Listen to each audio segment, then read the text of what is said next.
Bom dia, terceirão, tudo bem? A gente vai começar essa semana a poesia da segunda geração modernista. Vamos começar pela Cecília Meirelles, depois com o nosso querido Vinícius de Moraes, emendando um poeta no outro. Semana que vem a gente vai ver Jorge de Lima e Murilo Mendes e fazer exercício. Bora lá?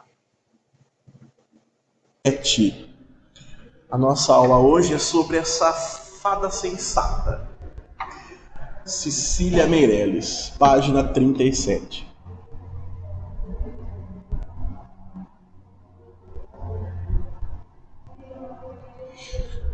Vamos lá, página 37. Eu costumo dizer para os meus terceiros anos, né, porque no estado a gente estuda Cecília Meirelles no terceiro ano, mas como o nosso ensino aqui é apostilado e tal, é outro nível, né? A gente está falando de um material muito mais inovador. Então já no segundo ano a gente está estudando Cecília Meirelles. Eu costumo dizer que a Cecília Meirelles ela é o ponto fora da curva na questão da indagação, sabe, do questionamento. Cecília Meirelles é a mulher que vai trazer ali a alma, não sobrecarregada de sentimentalismo, tá? Mas assim, a reflexão sobre a alma, sobre a existência. Ela vai reconhecer, por meio da literatura, que esse mundo é passageiro, que é rápido, fugaz, e a gente vai se identificar com os eu líricos dos poemas da Cecília Meirelles, porque essa incompreensão, essa passagem demasiadamente rápida do tempo, esse homem conflituoso, confuso nas ações, confuso na sua formação, é bem a nossa cara. Então Cecília Meirelles é a mulher desse século. Então essa aí é a Cecília Meirelles, essa lindeza de mulher. Vamos falar um pouquinho sobre quem foi Cecília Meirelles, então? Que é importante para a gente conhecer a história, né, a biografia dela. Cecília Meirelles nasceu em 1901, gente. Primeiro aí ano do novo século, né? A Cecília Meirelles vai entrar para a história da literatura modernista cerca de 20 e poucos anos depois, quase 30 anos depois. Vai ser uma das primeiras mulheres reconhecidas na poesia brasileira. A importância dela é tal que o mundo estudou Cecília Meirelles. E a linda morreu em 1964. Viveu bastante, né? 63 anos viveu a Cecília Meirelles. Ela foi professora, jornalista, pintora, né? Se dedicou à arte além da poesia, tá? Foi a primeira voz feminina brasileira aí na expressão poética, com mais de 50 obras. Cecília Meirelles tem mais de 50 livros publicados. Com 18 anos, ela estreou na literatura publicando Espectros. Olha lá como ela é ligada a essa parte espiritual, né? Participou do grupo literário da revista Festa. Ela participou do grupo católico, conservador. Ela fez ali a passagem por todas as vertentes, né, dessa vinculação. Ela herdou uma tendência espiritualista. A poesia da Cecília Meirelles é bastante espiritual, e também foi contista, cronista, fez literatura infantil. Tanto é que muitas vezes a gente assistia Castelo Rá-Tim-Bum, né, e a gente via lá a Cecília Meirelles, o gato lindo. Sobre a formação, né, a pessoa que a Cecília Meirelles se formou, ela fez o curso primário numa escola chamada Estácio de Sá, e ela recebeu a medalha de ouro da mão do Olavo Bilac, cara. Ela recebeu a medalha de ouro da mão do poeta Olavo Bilac, por ter feito um curso com louvor e distinção. Ela era diferente, cara. Em 1917, ela se formou professora na Escola Normal, que é um curso de professorado que não existe mais hoje, que se chamava magistério, né? Estudou música, outras línguas, era muito culta, gostava da parte artística musical e exerceu o magistério em várias escolas do Rio de Janeiro. Tudo bem? Na literatura, ela estreou em 1919 com o poema e o do livro Espectros, 17 sonetos sobre fatos históricos. Já em 22, na Semana de Arte Moderna, né, ela participou de uma festa ao lado do Tasso de Oliveira, do André Muricy e outros que defendiam as temáticas universais e os valores tradicionais da poesia. Cecília Meirelles tinha aí um fio conservador, embora os poemas dela de maior destaque não são tão conservadores assim. Ela estudou literatura também, folclore nacional, era muito ligada às questões brasileiras, né? Colaborou com a imprensa, escrevendo muito sobre esse folclore que a gente hoje estuda na escola. Tudo bem? O que mais a gente precisa saber da Cecília Meirelles? Fez poesia reflexiva, poesia histórica, né? Mexeu aí com o imaginário do nosso ser interior e morreu aos 63 anos em 1964, contribuindo muito para a nossa literatura. Agora vamos voltar para a apostila. Ó, aqui. Página 35. Ó, Cecília Meirelles. Nasceu no Rio de Janeiro e aos 3 anos já era órfã de pai e mãe. Talvez, então, essa ausência de pai e mãe fez com que a Cecília Meirelles se empenhasse em crescer como ser humano, né? 3 anos, gente, ela nem teve lembranças desse momento, né? Mas provavelmente isso fez com que ela refletisse adulta sobre a existência. E talvez essa poesia tenha recebido tanto carinho por ela. Ela dizia, vou ler aqui, que por ter perdido os pais tão cedo sabia falar sobre perdas como poucos. Por isso questiona muito, né, a vida, a morte, a existência. Desde muito jovem envolveu-se com a poesia, seguindo profissionalmente por esse caminho como professora de literatura brasileira. Ai meu Deus, se tivesse tido aula com essa tia na Universidade do Distrito Federal. Dedicou-se aos estudos da literatura brasileira até a produção de uma lírica suave, né? Ali uma poesia leve, tranquila, relaxante, ligada à fragilidade da condição humana. Esse homem frágil, conflituoso, que se envolve ali em muitas dúvidas, né? Esse é o homem da Cecília Meirelles. A poetisa trouxe para os seus poemas a musicalidade sugestiva, então parece que a gente está ouvindo dedilhar ali de teclados, de pianos, a gente entra num universo paralelo, né? Isso é típico dos simbolistas, o que faz ser considerado uma nova simbolista durante um período. Claro que a temática não é muito parecida com o simbolista, né? O simbolista era mais fúnebre. Seu grande poder de abstração e a intensa musicalidade dos seus poemas fazem com que muitas obras da Cecília ainda sejam investigadas e interpretadas por estudiosos de vários países, né? A menina órfã de 3 anos do Rio de Janeiro acabou se tornando, então, aí, estudada pelo mundo inteiro por conta dessas características dos seus poemas, né? Aí temos o seu principal livro. Se você pesquisar na internet, você vai encontrar Romanceiro da Inconfidência. Ok? E aí diz assim: não posso mover meus passos por esse atroz labirinto. Então ela está presa em um lugar atroz, né? Um lugar maldoso, difícil, de esquecimento e cegueira, em que amores e ódios vão. Pois sinto bater os sinos, percebo o roçar das rezas, vejo o arrepio da morte, a voz da condenação. Esse poema aqui parece simbolista mesmo, né? Tem um pouco de musicalidade, tem aí a repetição das consoantes, né? Aliterações e assonâncias, e uma temática ligada então aí a um homem desesperado, né? Ela está em um labirinto, então, buscando sair desse lugar, né? Ela não está muito contente aí com a ideia. Vamos continuar aqui, ó, segunda estrofe.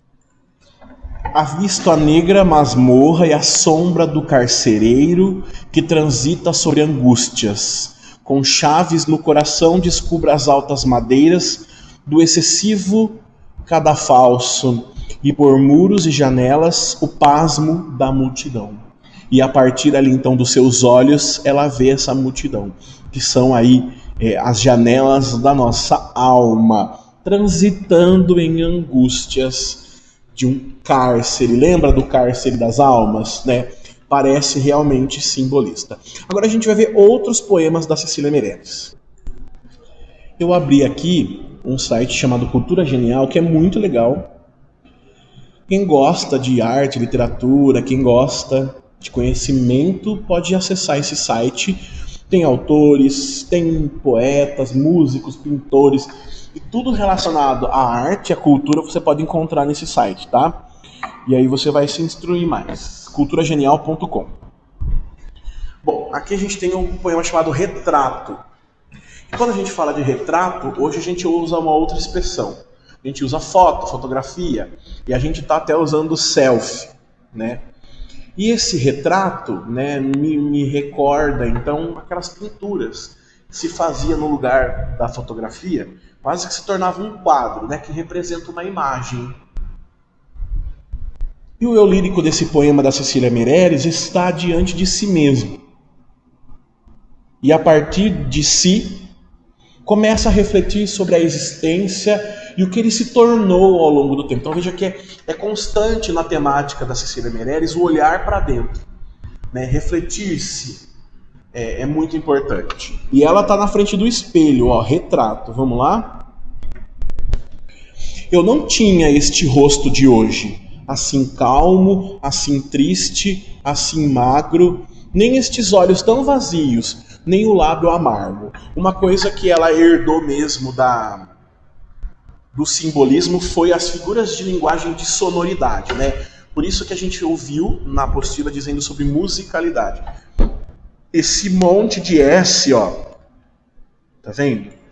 Essa aliteração e esse monte de A, essas assonâncias, né? Vocês se lembram das figuras de linguagem, aliteração e assonância? Repetição de A, repetição de vogal, repetição de consoante faz a gente ser guiado pela musicalidade. Tá? Então ela herdou mesmo isso do simbolismo. As questões então ligadas às figuras de linguagem é muito parecido mesmo. E também esse ar reflexivo, né? Olhando para o interior do homem. Visto que o simbolista era então uma literatura, era uma escola literária, né? Eram poetas de uma escola literária completamente sentimentalista, né? Até exagerado. É um neorromantismo e agora um neossimbolismo. Então ela está diante de si, olhando para o espelho, né? E vendo que ela não é mais a mesma pessoa. Olha lá, eu não tinha este rosto de hoje. Então o rosto de antes era outro rosto. Ela não se reconhece, porque agora ela está calma, mas pelo restante das palavras, ó, calma, triste, magra, né, pela tristeza não é um calmo de tranquilidade, mas um calmo de resiliência. Né? Parece que ela já aceitou passar pelo que ela viveu. E ela também não tinha esses olhos vazios, nem o lábio amargo. Essa boca amarga na literatura representa muitas vezes rancor, representa ações ruins pelas quais ela passou, e agora ela está experimentando um gosto ruim na boca. Aí ela continua se observando, agora ela desce, né? Ela viu o rosto, agora ela desce. Eu não tinha estas mãos sem força, então ela consegue lembrar de outra época então na qual ela tinha força, né? Ela se movia. E agora ela está tão paradas e frias e mortas, ela chama a mão dela de morta, do eu lírico, né? Então ela quer dizer então que ela está passando, né? Ela já está se sentindo ali velha, passada. Isso não quer dizer fisicamente, porque a gente não tem isso representado, né? Ela era velha, mas pode ser uma alma velha, um espírito doente, morto, né? Eu não tinha este coração que nem se mostra. Em outra época, ela era sentimental, ela tinha um coração que ela mostrava sobre ele. Agora ela está distante desse coração. Eu não dei por esta mudança, então a passagem do tempo rápido, né? Esse tempo fugaz, que é muito... a vida é passageira, e ela não se deu conta da mudança, ela não acreditava nisso, ela não se percebeu mudar. Tão simples, tão certa, tão fácil. Era certeiro, mas que a gente não observa, porque geralmente a gente não gosta de pensar na mudança. E aí, quando ela se depara com aquela imagem, ela faz o questionamento. Olha como esse questionamento é presente, né, na poesia dela. Quando a gente ouviu no começo da aula ou isto ou aquilo, ela também estava se questionando. Devo isso ou devo aquilo? Agora ela vem questionar-se de novo. Em que espelho ficou perdida a minha face? Em que momento eu me perdi? Então, em que momento passou e eu não vi a minha força, a minha beleza, a minha alegria, a minha existência? Em que espelho ficou perdido da minha face? E trazendo para uma reflexão pessoal, você pode não se reconhecer mais hoje, né? A gente passa por momentos de não reconhecimento. A gente se olha às vezes e a gente não vê mais o David. Eu não sou a mesma coisa que eu fui ontem, por exemplo. Hoje eu já tenho outras ideias. E se a gente andar no tempo, eu não sou aquele adolescente. Eu não sou aquele adolescente briguento, respondão. Eu não sou aquele adolescente encrenqueiro que lutava pelas suas coisas. Doesse a quem doesse, né? Hoje eu sou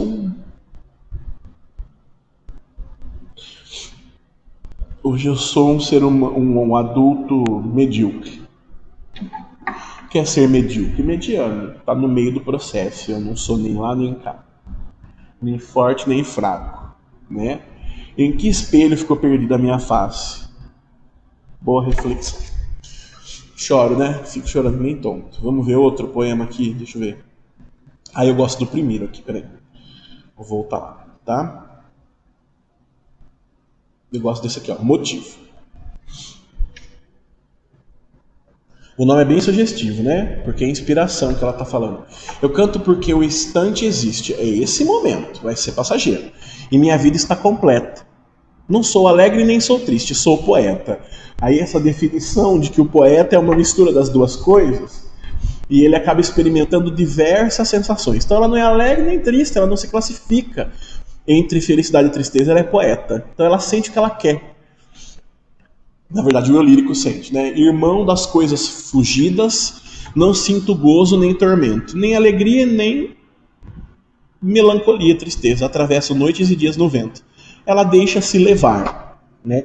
O poeta deixa-se levar em busca do melhor texto. Se desmorono ou se edifico, né? Se eu estou em pé ou se eu estou destruída, se permaneço ou se me desfaço, não sei, não sei. Aí o homem confuso, né? Que não consegue se delimitar. Não sei se fico ou se passo. Ela não sabe se é permanente ou se é eterna. Meu amor, se esse poema, Cecília Meirelles, tivesse uma comunicação com você, aonde quer que você esteja agora, né? Você ficou. Você é permanente e vai ser permanente para sempre, né? Eu sei que canto, e a canção é tudo. Fazer poesia para ela é tudo. Tem sangue eterno, a asa ritmada. Então pulsa, né, para sempre o sangue, a asa com ritmo, a poesia que leva, né, que voa. E um dia sei que estarei mudo, morta, mais nada. É a única certeza, então, que ela teria, a morte. Você ficou para sempre. Você morreu em corpo, mas a poesia, sua alma, permanece perto de nós. E eu quero terminar essa aula lendo esse que é um pouco mais, voltado aí, tem umas questões que parecem mais ligadas ao público infantil, né? Fala aí de criança e é bem bonitinho. Quando eu li esse poema a primeira vez, eu pensei que podia ser uma reflexão sobre quem ela pensava em ser, né? E no que ela se tornou, na verdade. Ou é apenas uma ideia sobre o que é uma criança, né? A bailarina chama. Esta menina tão pequenina, veja a musicalidade, né? A rima de final de frase aqui e a métrica curta faz parecer ainda mais sonoro, né? Esta menina tão pequenina quer ser bailarina. Não conhece nem dó nem ré, mas sabe ficar na ponta do pé. Olha que bonitinho, parece até uma parlenda, né? Ela não conhece, tá dizendo que esse é o lírico aí, de quem ela tá falando, né? Ela não conhece, né, nada assim teórico, né? Não conhece, mas ela sabe ficar na ponta do pé. Ela tem o dom de dançar. Não conhece nem mi nem fá, mas inclina o corpo para cá e para lá. Não tem a formação, porque é menina, né? Criancinha. Mas tem o dom e mexe para lá e para cá. Não conhece nem lá nem si. Aí a brincadeira com as notas musicais, né? em duplos versos. Mas fecha os olhos e sorri. Tem o semblante da bailarina. Roda, roda, roda, e a gente começa a imaginar aquela bailarina fazendo o peão, né? Com os bracinhos no ar e não fica tonta nem sai do lugar. Tem ali uma postura de dançarina. Põe no cabelo uma estrela e um véu diz que caiu do céu. Olha lá. Agora uma representação ali do estilo bailarina. Esta menina, agora parecendo música mesmo, como um refrão, né? Repetindo. Esta menina tão pequenina quer ser bailarina. Aí vem uma palavra muito importante que a gente usa o tempo todo e não consegue dimensionar o valor que tem um mas. Olha lá. O mas quebra tudo que foi dito, ele vai se opor agora. Mas depois de dançar, esquece todas as danças. E também quer dormir como as outras crianças. Quer ser bailarina, quer ser alguém, deseja um futuro, está pensando no futuro, projeta, mas na hora de parar, ela é igual a todo mundo. Bom, vamos lá? Terminamos então Cecília Meirelles. Vamos lá. Agora a gente vai virar a ficha para falar do Vinícius de Moraes. O nosso poeta mais apaixonado de todos os tempos, que na parceria com o seu amigão Tom Jobim produziu grandes canções como Eu Sei Que Vou Te Amar, por toda a minha vida eu vou te amar, fazendo ali a canção, a poesia chegar aos ouvidos de milhões de pessoas no mundo todo. Ele é muito romântico, tá? Não é romântico no sentido do romantismo, mas é romântico no sentido de falar de amor, né? Ele cantar o amor. Vinícius de Moraes cantou o amor, cantou a paixão, cantou o verso do sentimento, ok? A gente vai falar um pouquinho desse cara maravilhoso. Abra comigo a apostila na página 38. Quem estiver ouvindo isso no terceiro ano, né, que eles vão receber também essa aula, não ache estranho, tá? Porque lembra que eu estou fazendo com vocês uma revisão mais complementada, tá? Então agora a gente vai conhecer quem foi Vinícius de Moraes. Vamos lá, tem uma apresentação aqui de slide para a gente ver a foto dele, né? Aí, os amigos, os parças, né, como vocês dizem aí, que juntos encantaram o Brasil. À esquerda, Tom Jobim, maestro, à direita, Vinícius de Moraes. Marcos Vinícius de Melo Moraes nasceu no Rio de Janeiro em outubro, 19... Olha lá, mais um contemporâneo meu de mês, né? 19 de outubro de 1913. Ok? Nós temos ali bem à frente da Cecília Meirelles, né? 12 anos à frente da Cecília Meirelles. Já compunha versos, gente, na faculdade, tá? Quando ele começou não, na faculdade não, no ensino médio, quando ele começou a fazer os cursos de escola normal, tá? Na sua cidade natal, lá no Rio de Janeiro. Já em 1930, ele ingressou na faculdade de Direito. Vinícius de Moraes vai trabalhar na advocacia por um bom tempo, ok? E conheceu e se ligou a muitos nomes intelectuais e políticos brasileiros, né? São exemplos o Otávio Faria, o Tiago Dantas, Plínio Doyle, pessoas ali que influenciaram seus caminhos. Ele se formou no ano de 1933, no mesmo ano que lançou o primeiro poema. Então, mesmo trabalhando as questões poéticas, ele não abandonou a carreira escolar, viu? Aí depois que ele se formou, né, não se dedicou completamente à advocacia, entrou para o Ministério da Educação, gente, foi político, e exerceu o cargo de censor cinematográfico, né, trabalhando com cinema, ok? Em 1938, ele recebeu uma bolsa do Conselho Britânico, olha só, como ele é aclamado no mundo, para estudar a língua inglesa na universidade, olha só, em Oxford. Só em Oxford. Voltou ao Brasil em 1939, devido ao início da Segunda Guerra Mundial. Passou muitas temporadas em São Paulo, né?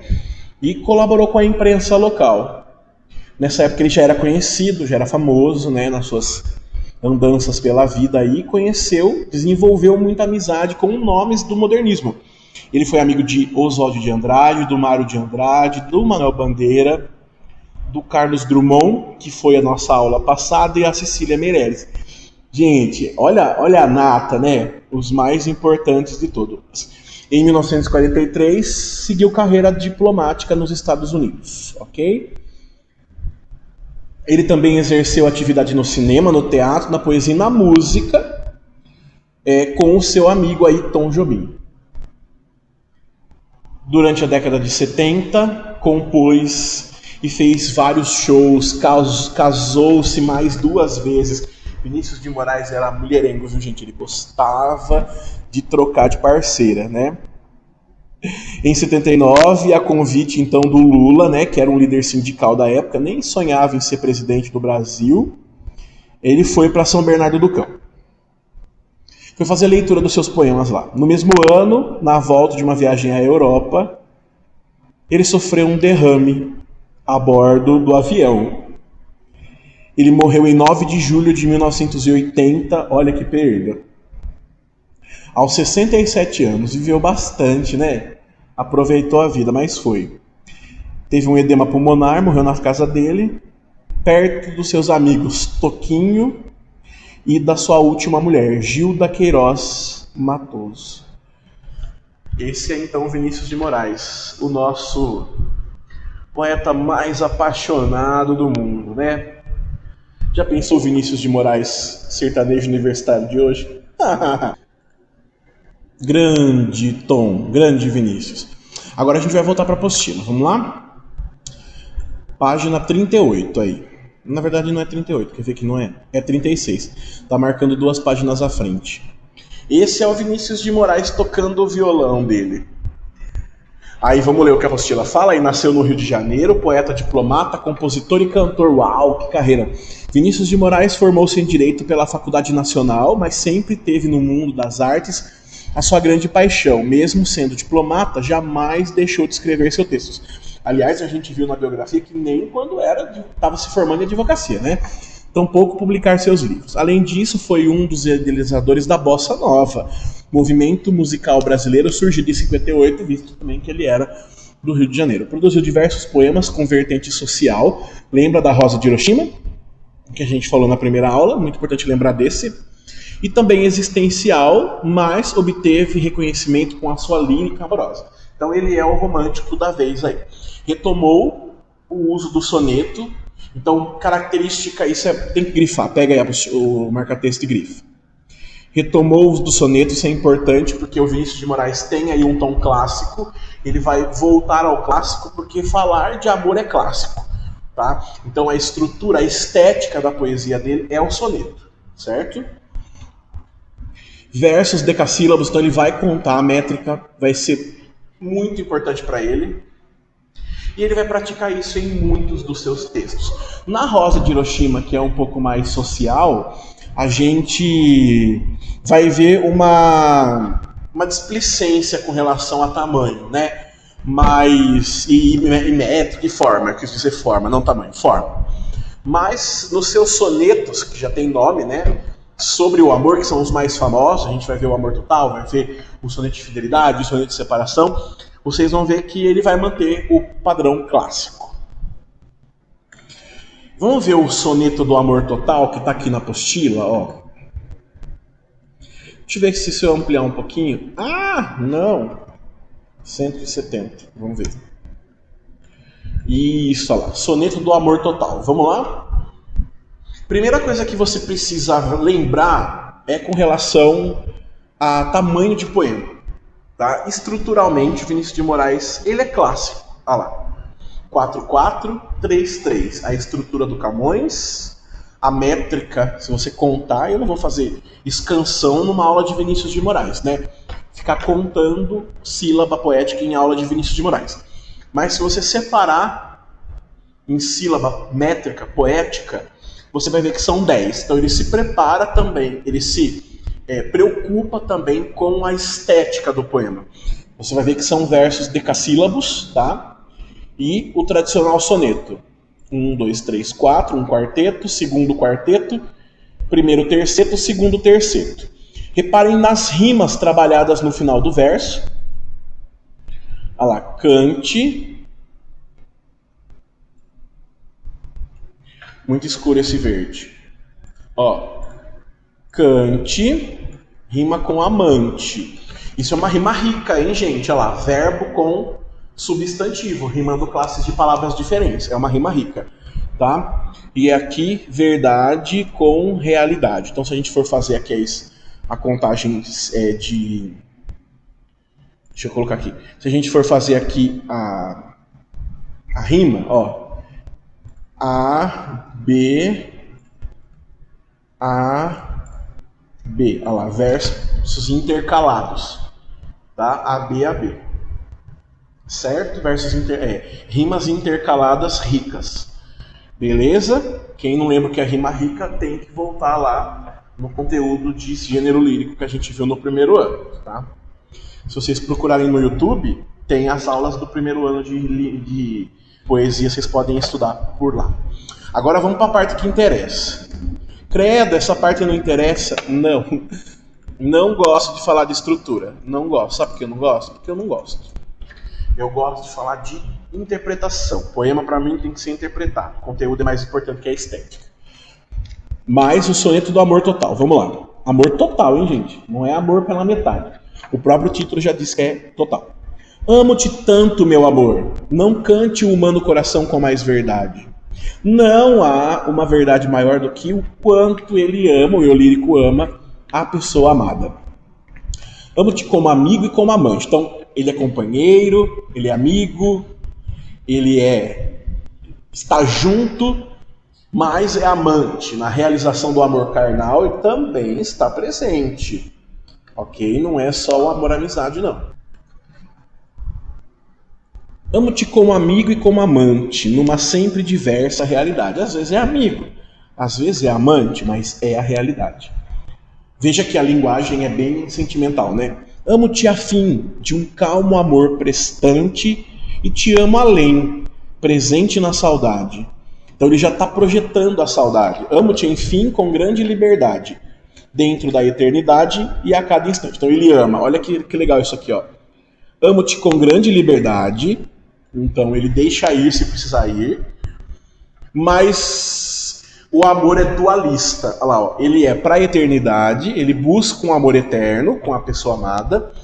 E a cada instante. Então ele vive o momento, mas projeta a eternidade. Amo-te como um bicho, aqui uma comparação, né? Feroz, quer dizer, simplesmente de um amor sem mistério e sem virtude, como um desejo maciço e permanente, constante esse amor. E de te amar assim muito e a miúde, é que um dia em teu corpo de repente hei de morrer de amar mais do que pude. Olha lá, ele quer morrer de amor mais do que ele pode. Eita, que isso é muito amor. Esse é o Vinícius de Moraes, apaixonado e meio. Aí eu abri meu companheirinho aqui, né? O Cultura Digital Genial, desculpa. E vamos lá ver alguns outros poemas do Vinícius de Moraes. Esse aqui é o soneto de fidelidade, ó. Mais uma coisa de amor, parece um pouco repetitivo, né? Mas ele fala coisas legais. E esse aqui é o mais famoso de todos, eu acho. Esse é o de separação. Mas o de fidelidade é o mais famoso de todos. Por conta das juras e também da frase final, já vou lá pro final, vou dar spoiler, ó. Que virou nome de música, que virou verso de música, né? Que muitos autores de música romântica, música amorosa, na história aí dos anos, sei lá, 60, 70, 80, cantou esse trecho. Que seja imortal, que seja infinito enquanto dure. Né? As músicas românticas cantaram Vinícius de Moraes. Olha só, a estrutura é a mesma, tá? Quarteto, quarteto, terceto, terceto. Então mais um soneto, né, clássico. Final de rima, olha lá, ó. Atento com pensamento. Aqui são rimas intercaladas, ó. Primeira e terceira e duas do meio. Tá? Tanto com encanto. Métrica toda perfeita, 10 sílabas poéticas versus decassílabos. E nesse poema aqui, o Vinícius de Moraes ele vai se declarar fiel. Fiel para sempre, fiel no momento. Que seja eterno enquanto dure. Veja, eu acho a linguagem do soneto de fidelidade a linguagem mais difícil de entender. Assim, as inversões que ele faz, né, de frase, trocando ali a sintaxe, é bastante complexa, eu acho, para entender. De tudo ao meu amor serei atento, antes em contar o zelo e sempre e tanto, que mesmo em face do meu maior encanto, dele se encante mais meu pensamento. Então ele ama, é sempre atento a esse amor, zela por ele, né? E na face do maior encanto, ele quer que esse pensamento esteja cada vez mais encantado por esse amor. Veja que é uma paixão assim, nossa, avassaladora, né? Aquelas de filme. Quero vivê-lo em cada vão momento. Momentos comuns, momentos diários, momentos... Cada instante, eu não posso perder, né? E em seu louvor hei de espalhar meu canto, e rir meu riso e derramar meu pranto. Então, ele está preparado aqui para cantar esse amor, para transformar esse amor em verso. Ele está preparado para rir, para dias de alegria com esse amor. E ele também está preparado para os dias de tristeza que esse amor pode trazer. Os dias de pranto, ao seu pesar ou seu contentamento. Então, em todas as etapas, ele está por dentro desse amor. Eita, que chega o hormônio. Aí, continuando aqui o terceto, não. E assim, quando mais tarde me procure, quem sabe a morte, a angústia de quem vive, quem sabe a solidão, fim de quem ama. Aqui também é uma reflexão, né, gente? Ele sabe que ele vai morrer, que é a angústia de todo mundo que vive.